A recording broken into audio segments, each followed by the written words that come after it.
Depuis des années, la mort mystérieuse de milliers de bovins sème l'inquiétude en Europe. D'autres animaux naissent avec des malformations. Des producteurs laitiers sont contraints de mettre la clé sous la porte. Des agriculteurs et leurs familles tombent malades. Le désherbant le plus utilisé dans le monde, le glyphosate, y serait-il pour quelque chose? Depuis longtemps déjà, des résidus de ce pesticide se retrouvent dans l'alimentation. Pourquoi ces bêtes meurent-elles? Pourquoi ces hommes et ces femmes tombent-ils malades? Pour notre enquête, nous sillonnerons toute l'Europe et nous irons jusqu'en Amérique du Sud, d'où partent d'énormes cargos aux cales chargés de soja OGM, destinés à l'alimentation des animaux en Europe.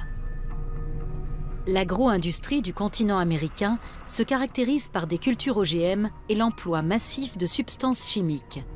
Des méthodes que certaines multinationales souhaitent exporter en Europe.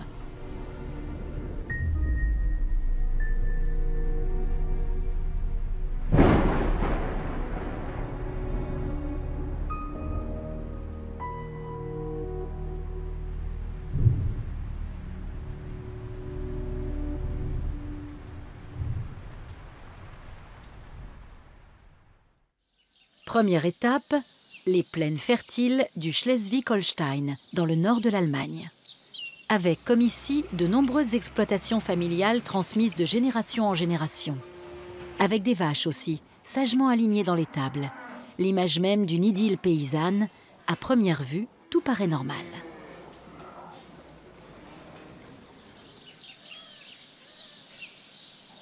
Mais en réalité, cette exploitation agricole a de gros problèmes. Depuis des années, le vétérinaire est appelé sur cette exploitation plus que de raison. Plusieurs vaches sont malades. Elles ont du mal à se déplacer.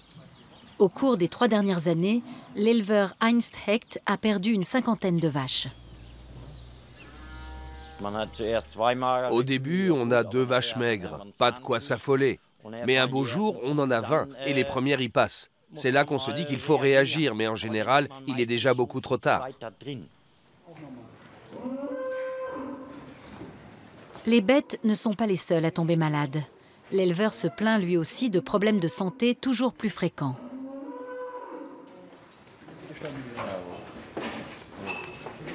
Et ses enfants qui travaillent à la ferme ont régulièrement des malaises.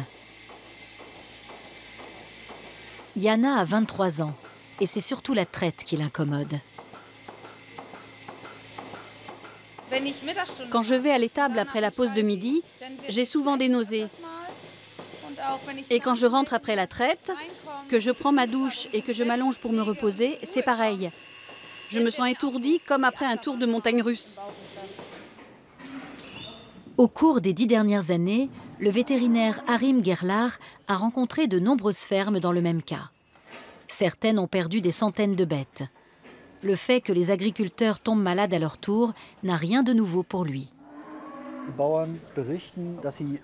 Les fermiers me disent qu'ils ont comme l'impression de planer à la surface du sol. Ils souffrent donc d'altérations sensorielles qui entraînent de mauvaises réactions.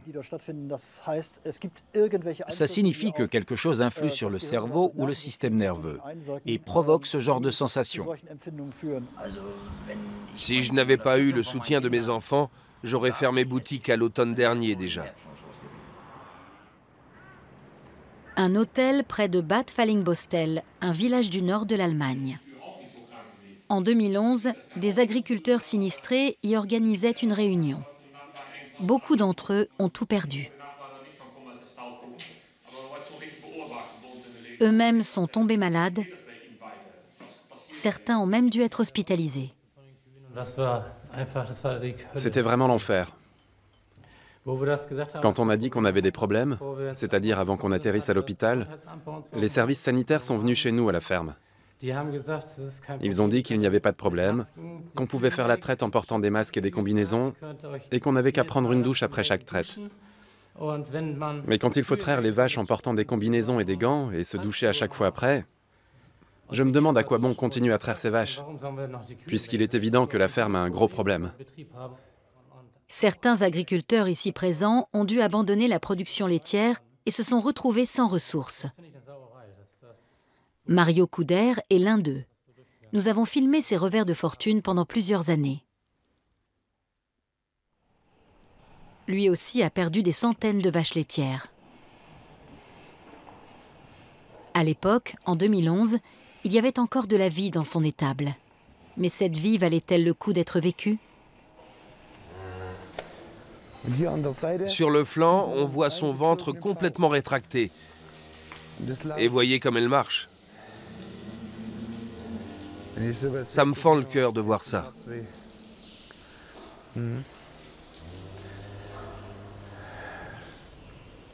De toute évidence, les bêtes souffrent. Au matin, d'autres ont été retrouvées mortes dans leur box. À la ferme de Mario Couder, les tragédies se succèdent pendant 5 ans.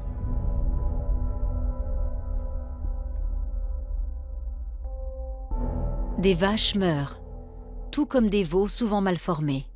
Mario Couder perd plus de 600 bêtes.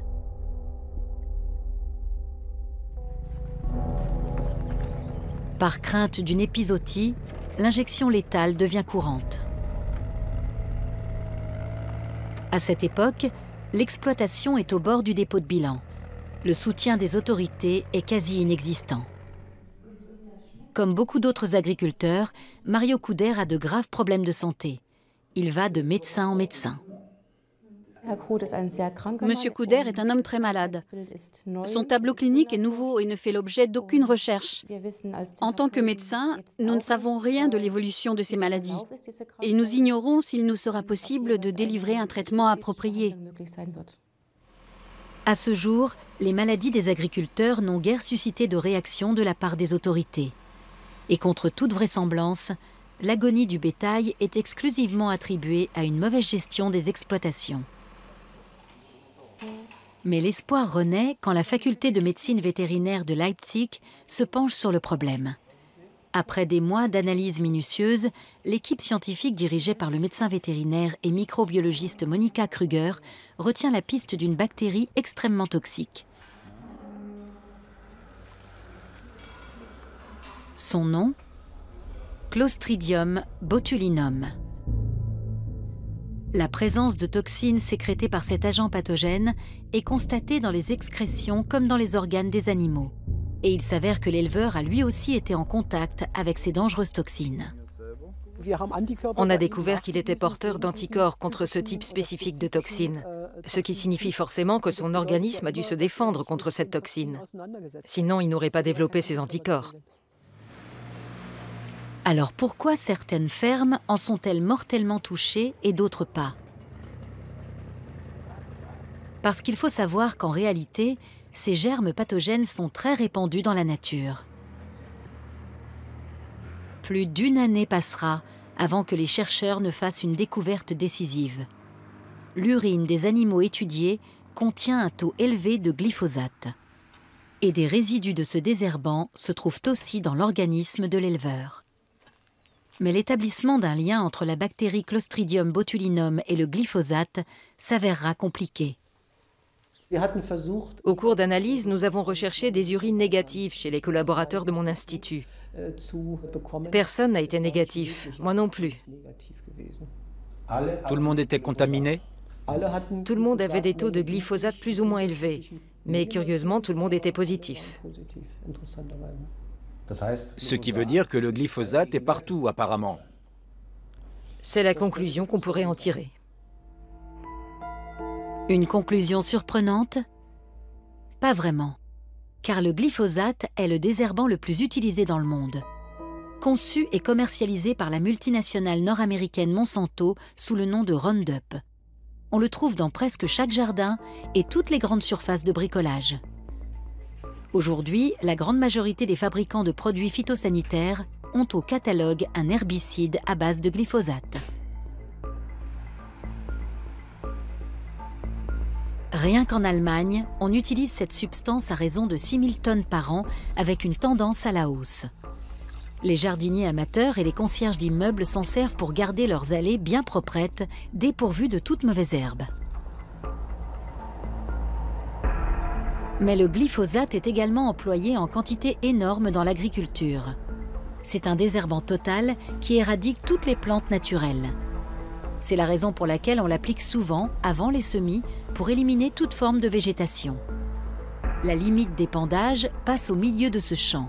La différence est flagrante. Souvent, les cultures sont même traitées au glyphosate juste avant la récolte. Le produit chimique dessèche les tiges des céréales et les graines sont alors plus faciles à moissonner. Voilà par quel détour le glyphosate prend le chemin de l'étable. Mais il atterrit aussi dans le pain et les croissants, ce qui n'est pas sans risque pour notre santé. En 2012, des analyses d'urine effectuées sur un échantillon de personnes issues de 18 villes européennes ont révélé la présence de glyphosate dans près de la moitié des cas. L'équipe de Monica Kruger poursuit ses recherches. Il leur faudra des mois avant qu'ils fassent une découverte leur permettant d'affirmer qu'il existe un lien entre le germe pathogène Clostridium botulinum et le glyphosate. C'est une avancée majeure. Nous avons constaté que le glyphosate détruit les bactéries bénéfiques à l'organisme, alors qu'il n'altère pas les bactéries pathogènes ou infectieuses. Et en raison de ce déséquilibre, ces dernières peuvent proliférer dans le système gastro-intestinal, par exemple. Un constat qui inquiète, car le système digestif des animaux comme des êtres humains abrite des milliards de bactéries bénéfiques ou pathogènes dont l'équilibre joue un rôle prépondérant sur la santé. Les fabricants de glyphosate ont toujours affirmé que cet herbicide bloquait uniquement le métabolisme des plantes et non celui des hommes ou des animaux. Mais les résultats du laboratoire de Leipzig démontrent que sa nocivité peut être indirecte.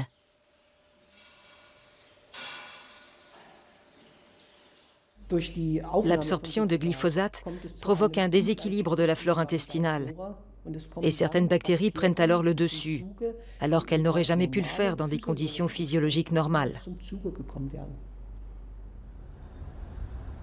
Qu'en disent les autorités?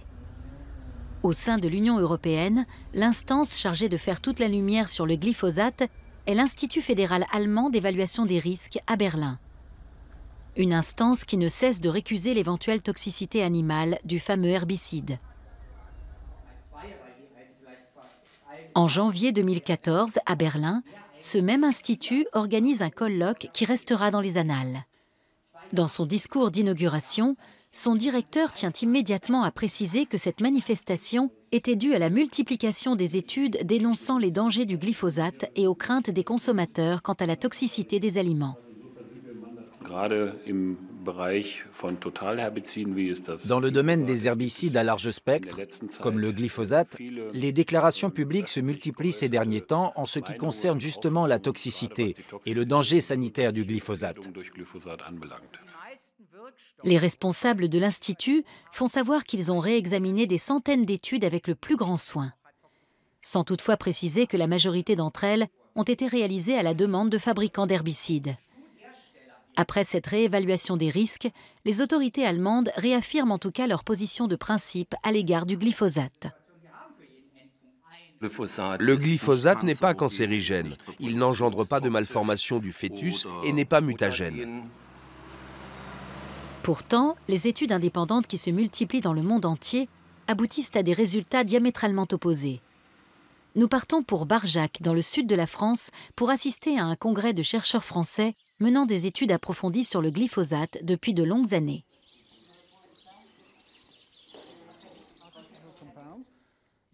L'équipe de scientifiques dirigée par le professeur Gilles-Éric Serralini de l'université de Caen voit un grand danger dans l'introduction de céréales OGM américaines en Europe.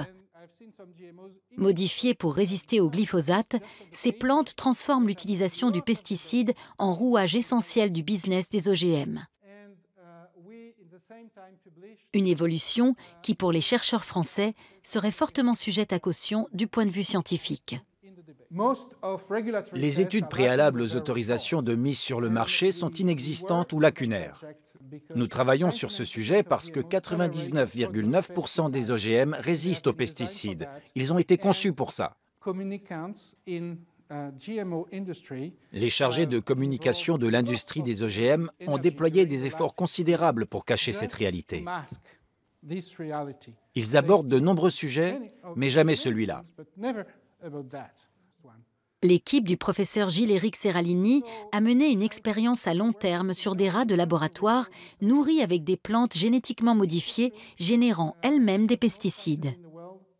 Les résultats obtenus étaient effrayants. Maladies graves et morts prématurées. L'industrie, soutenue par les autorités, a immédiatement répliqué, avec pour résultat que la revue scientifique Food and Chemical Toxicology est allée jusqu'à retirer l'étude de Seralini, ce qui, à son tour, a provoqué un tollé dans la communauté scientifique internationale. Juin 2014 à Paris, l'équipe de Seralini donne une conférence de presse. L'étude sur les rats est republiée, mais dans une autre revue scientifique.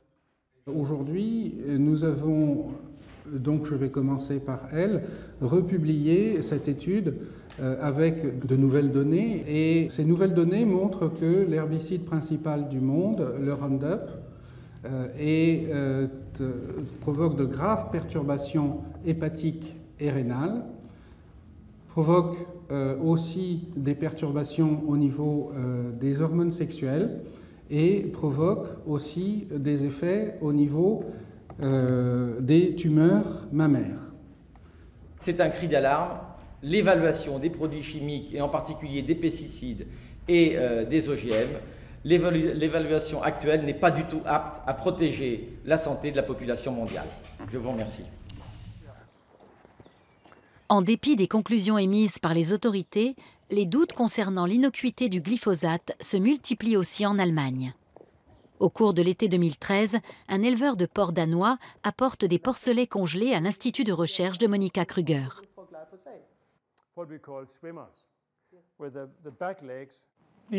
Voilà mes porcs. Regardez cette déformation crânienne. Il y a un œil là qui commence à se ramollir. Et voilà la déformation du crâne. Je pense qu'il ne pouvait pas respirer à cause de la présence de l'œil. Vous voyez ça souvent? Oui. Les malformations sont considérables. Pattes tordues, voire inexistantes, crâne et colonne vertébrale déformées, grave dysplasie faciale. Monika Krüger est choquée par la quantité des difformités.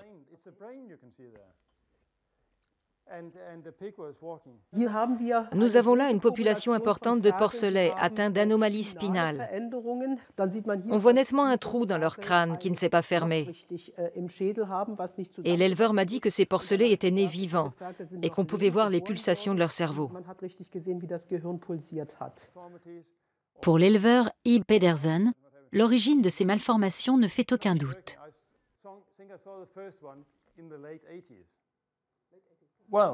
J'associe ça au glyphosate. Quand la teneur en glyphosate dans leur alimentation augmente, 75 jours plus tard, je constate une augmentation des porcelets malformés. Nous nous rendons à la ferme d'Ib Pedersen quelque temps plus tard.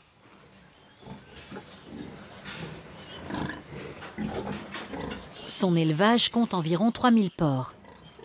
Pedersen a fait mesurer la teneur en glyphosate de leur alimentation pendant plusieurs années, si bien que ses analyses portent sur plus de 30 000 animaux.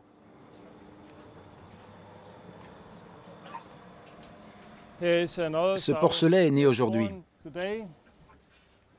Le cordon ombilical est encore mou. Il a entre 4 et 8 heures.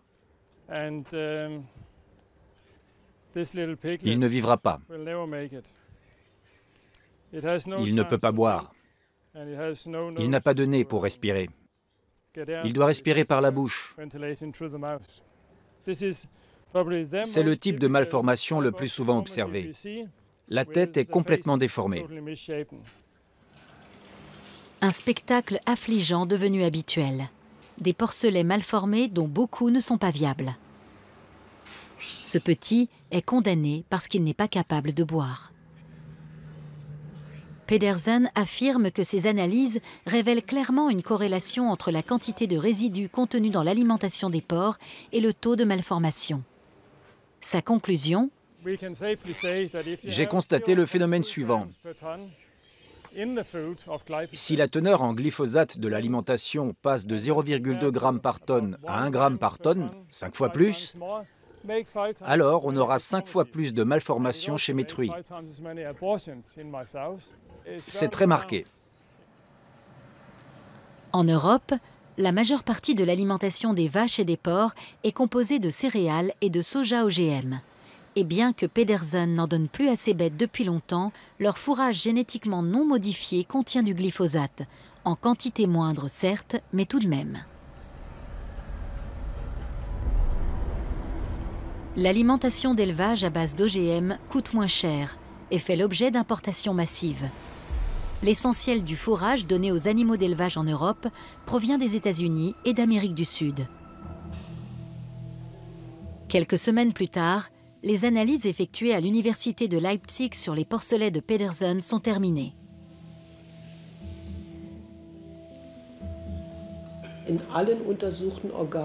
Nous avons trouvé du glyphosate dans chaque animal et dans tous les organes que nous avons analysés, sans constater de différence significative de concentration ni dans les organes, ni dans les tissus musculaires ou les parois intestinales. Ce qui veut dire que ces animaux ont été exposés au glyphosate dans le placenta de leur mère. Pour l'éleveur Ib Pedersen, la teneur en pesticides des aliments d'élevage, particulièrement élevés dans les céréales OGM, représente une source de danger, et pas seulement pour les animaux. Ce que je constate chez mes porcs, et cela peut arriver une fois par semaine, n'est que le sommet de l'iceberg. C'est de plus en plus fréquent, et je pense qu'on va également le constater chez les humains.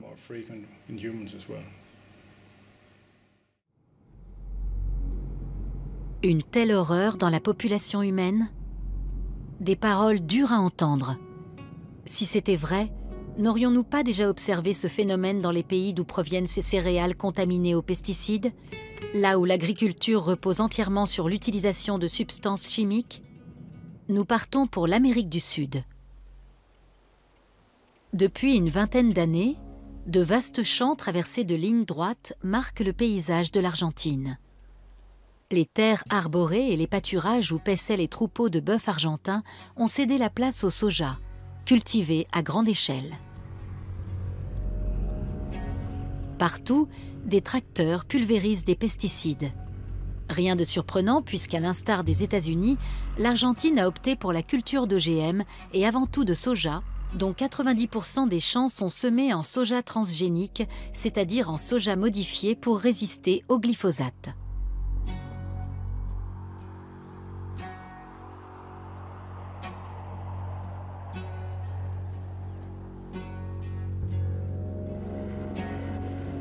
Nous sommes dans la province d'Entre Ríos, dans l'est du pays, l'une des principales régions agricoles d'Argentine.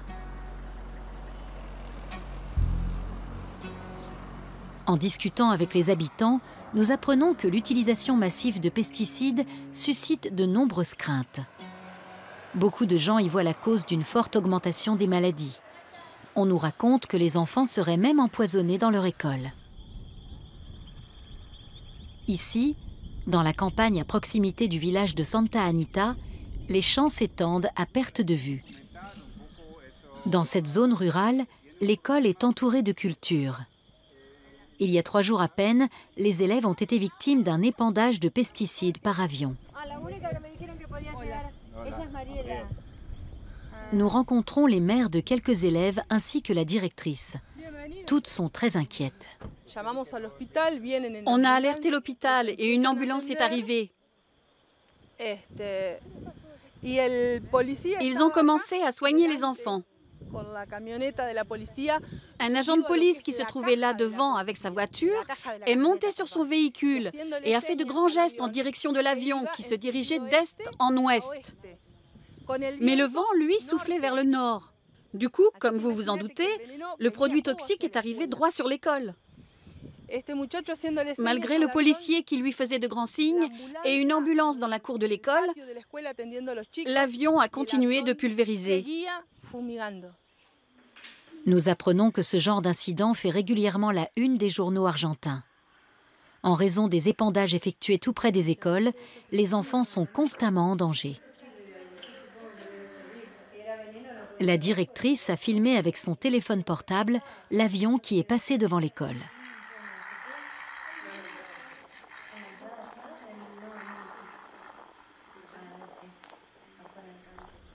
Nous restons un bon moment à discuter et avons du mal à en croire nos oreilles. Malheureusement, c'est ma fille qui s'est mise à vomir en premier. Et les parents, un père en particulier, m'a dit « Ne portez pas plainte. Ce travail dans les champs nous fait vivre. Vous vous rendez compte? Nous empoisonnons nos propres enfants. » Ils ne portent pas plainte parce que cette agriculture les fait vivre. Ce sont surtout les épandages aériens qui attisent la colère de beaucoup de gens. Le vent propagerait le poison jusque dans les villages, nous dit-on. Mais à quel point ces produits sont-ils toxiques?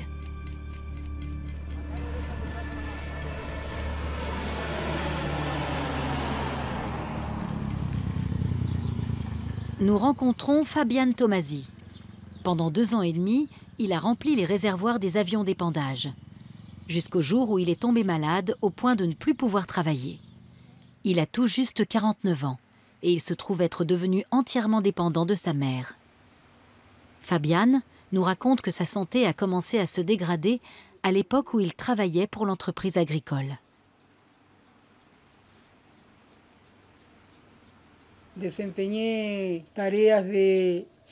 Mon travail consistait à pomper les produits toxiques dans les avions, sans porter aucune protection. Je pense que c'est ce qui m'a rendu malade.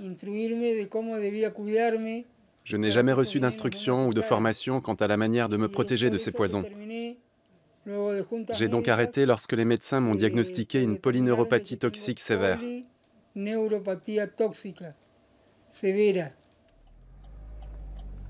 Qu'en pensent les pilotes qui pulvérisent ces produits phytotoxiques? Beaucoup refusent de nous rencontrer. Mais nous décrochons finalement un rendez-vous avec un pilote qui nous dit ne pas avoir de problème à parler de ce sujet. Des milliers de jerrycans s'amoncellent sur le petit aérodrome. Ils contenaient les pesticides les plus variés, mais en majorité de l'herbicide à base de glyphosate. Le pilote Marcelo de Dios sait bien sûr que son travail fait l'objet de vives critiques, mais il ne veut pas se cacher. En se protégeant correctement, on ne risque rien, nous dit-il. Et à ses yeux, les pesticides qu'il pulvérise ne sont pas responsables des maladies observées dans la population. On n'est pas des monstres qui veulent empoisonner les gens, comme on l'entend souvent. Il est évident que si je n'étais pas certain de faire les choses correctement et de n'employer que des produits autorisés, je ne le ferais pas.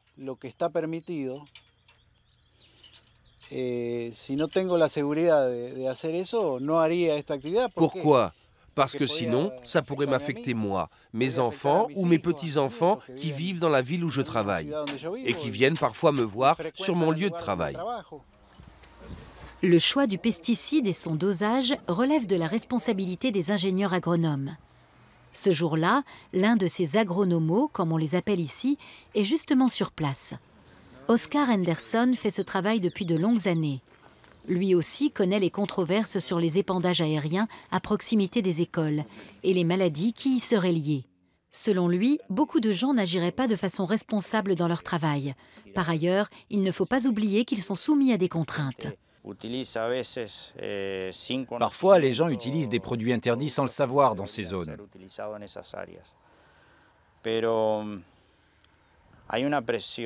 Mais il est vrai qu'ils subissent la pression de devoir toujours produire davantage. Il est donc fort probable que de nombreuses erreurs soient encore commises dans cette course à la production en attendant que les fabricants de produits agrochimiques proposent des produits plus inoffensifs. Nous traversons la province du Chaco dans le nord. C'est une autre région marquée par l'emploi massif de produits chimiques dans les cultures. À la lisière des champs, beaucoup d'arbres malades ou morts, dépourvus de feuilles, en plein été.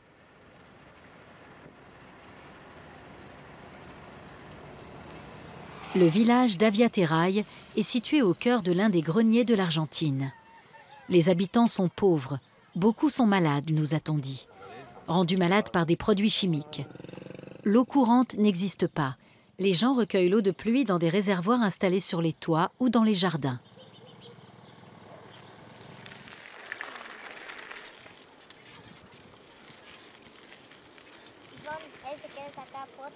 Quand les avions arrivent, le vent apporte le poison, disent les gens d'ici. Le soir, nous rendons visite à une famille qui a été durement touchée. La petite Nadia est handicapée depuis sa naissance, mais cela ne l'empêche pas d'être joyeuse, disent ses sœurs. Les parents, en revanche, ont le cœur lourd. Les médecins ne se sont pas clairement prononcés sur les causes de son handicap.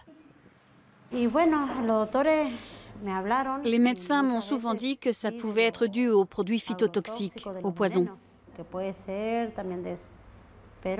Mais ils n'ont jamais dit qu'ils en étaient certains.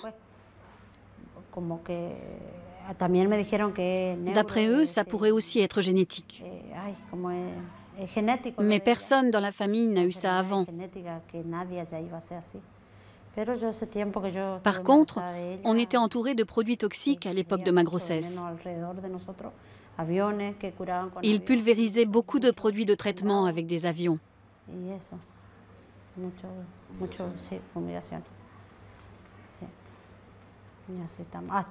Et aujourd'hui encore, les avions ne passent pas directement au-dessus de notre maison, mais très très près. Est-ce que les gens d'ici parlent de ce problème? Oui, on en parle entre voisins, mais on ne peut rien faire. Personne ne nous soutient, personne ne nous aide à faire en sorte qu'ils s'en aillent. Personne. La question demeure.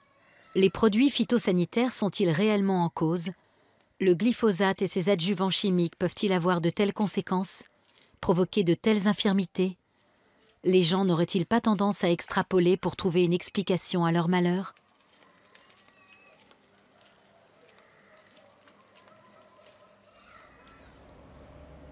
L'université de Rosario, la 3e ville d'Argentine. Ici, les médecins s'inquiètent de l'état de santé de la population rurale. Ils ont examiné les habitants de 19 villages situés en pleine zone agricole, selon un protocole très précis.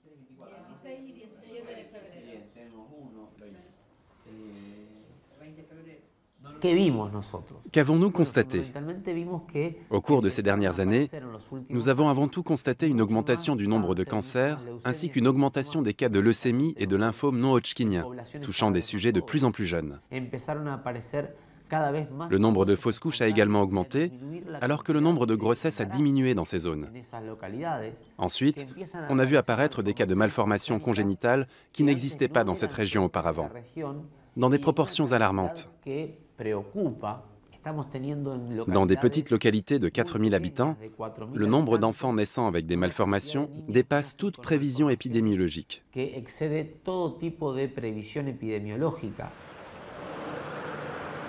Nous décidons d'assister à l'une des visites médicales systématisées et partons pour Chabas, à 70 km de Rosario. La petite ville se trouve elle aussi au cœur d'une région agricole. Plus d'une centaine d'étudiants en dernières années de médecine viennent d'y passer une semaine pour établir le bilan de santé des habitants grâce à des examens ciblés.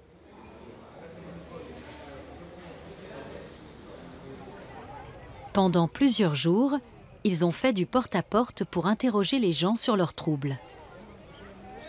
Aujourd'hui, les enfants passent une visite médicale dans leur école. Il s'agit de déterminer s'il existe une différence notable entre l'état de santé des habitants de cette ville, le développement des enfants y compris, et le niveau de santé moyen de la population nationale.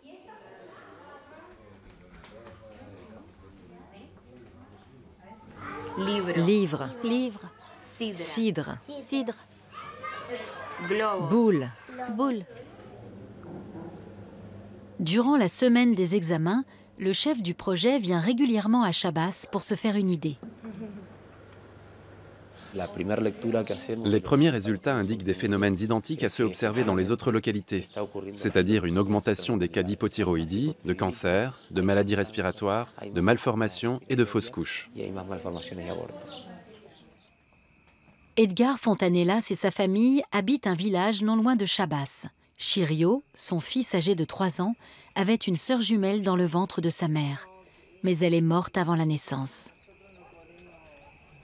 Et les voisins qui sont venus nous rejoindre ont perdu un petit-fils à peine né, à peu près à la même période. Les deux familles incriminent l'utilisation abusive de pesticides.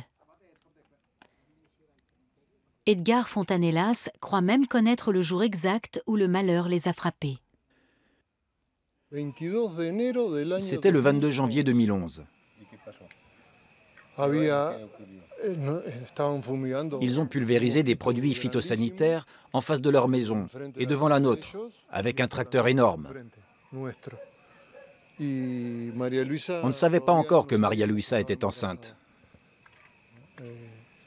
3 ou 4 mois plus tard, l'un des jumeaux, une fille, est mort in utero. Elle est restée à l'intérieur jusqu'à la fin de la grossesse, jusqu'à ce que l'autre enfant, notre fils, vienne au monde. Jusqu'au dernier moment, on n'était pas sûr que notre fils voie le jour, parce que j'avais des contractions et des pertes de tissu. Mais c'était parce que je portais un être sans vie dans mon corps. C'est très douloureux de se souvenir de cette situation. En plus, j'aurais bien aimé avoir une autre jolie petite fille.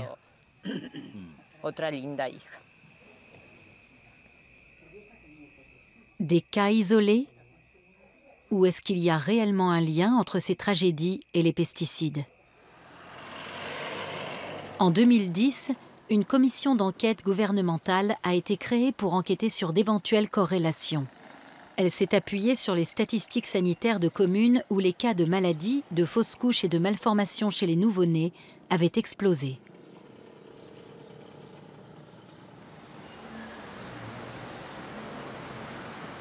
La pédiatre Analia Otano travaille à la Resistencia, la capitale de la province. En tant que médecin employé de l'État, elle avait participé à cette commission. Dans la zone où nous avons mené nos recherches, nous avons pu déterminer qu'il y a eu 3 fois plus de cas de leucémie et de divers types de cancers chez les enfants de moins de 14 ans que la moyenne escomptée. Et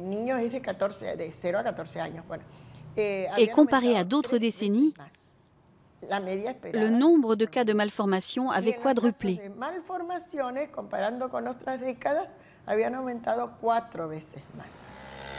3 fois plus de cancers chez les enfants et 4 fois plus de malformations chez les nouveau-nés.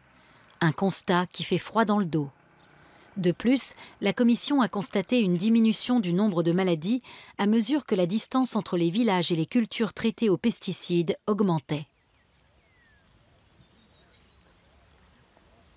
Seulement voilà, le compte-rendu de cette commission mise en place par les pouvoirs publics n'a jamais été publié. Pour l'État argentin, le soja est un marché extrêmement juteux. Son exportation est l'une des principales sources de devises du pays. Nous avons rendez-vous avec un producteur de soja. Son moustique, comme on surnomme ici les tracteurs d'épandage, est un modèle américain ultra-moderne. Malgré cela, il a du mal à suivre, car les résistances au glyphosate posent un gros problème. En principe, toutes les plantes devraient mourir, à l'exception du soja génétiquement modifié. Mais avec le temps, de plus en plus de plantes deviennent résistantes. Alors il faut augmenter les doses en leur ajoutant d'autres produits toxiques. Au cours des 5 dernières années, le coût des produits agrochimiques a augmenté de 300%. Il y a 5 ans, 2 ou 3 traitements au glyphosate suffisaient. Aujourd'hui, il faut utiliser du glyphosate, différents herbicides, etc. Et cela augmente nos coûts de production. Mais c'est un combat contre la nature, non? Oui, oui. La chimie contre la nature. C'est ça. Ce modèle a-t-il un avenir? Qui sait? Ici, c'est comme ça.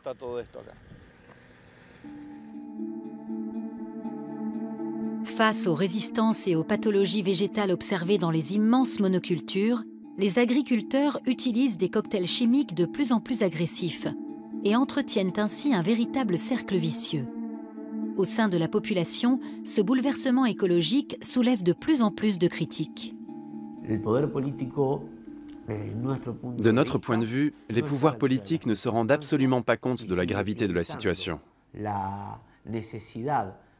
Ils continuent de privilégier les rentrées rapides de devises au détriment de la protection de la santé de la population.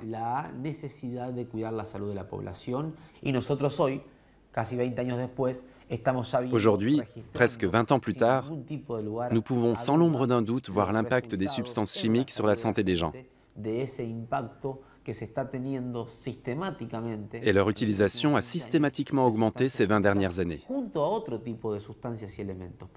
On ne peut pas ignorer que l'utilisation de produits agrochimiques a augmenté de 853% entre 1996 et aujourd'hui, alors que dans la même période, la superficie de terres cultivables n'a augmenté que de 50%.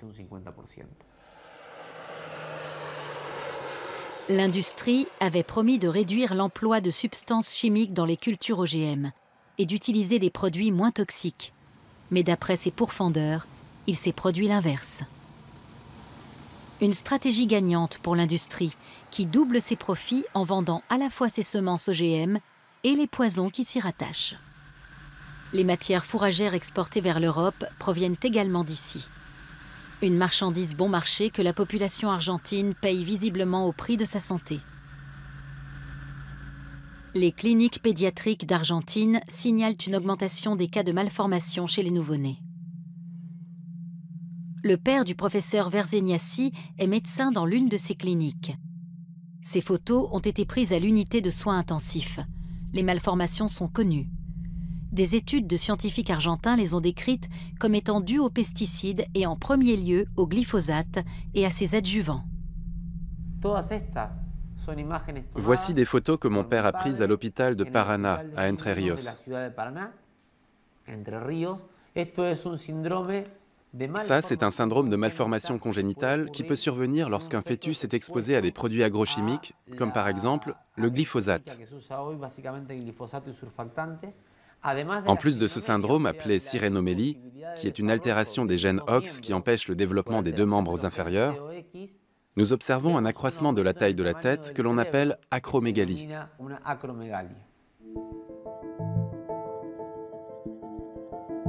L'éleveur danois Ib Pedersen a obtenu des photos d'enfants malformés de la part de divers médecins, y compris d'Argentine.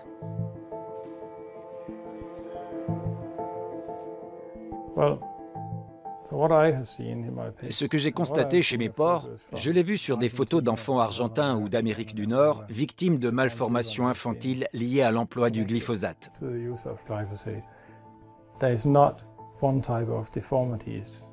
Toutes ces malformations, je les ai observées chez mes porcelets.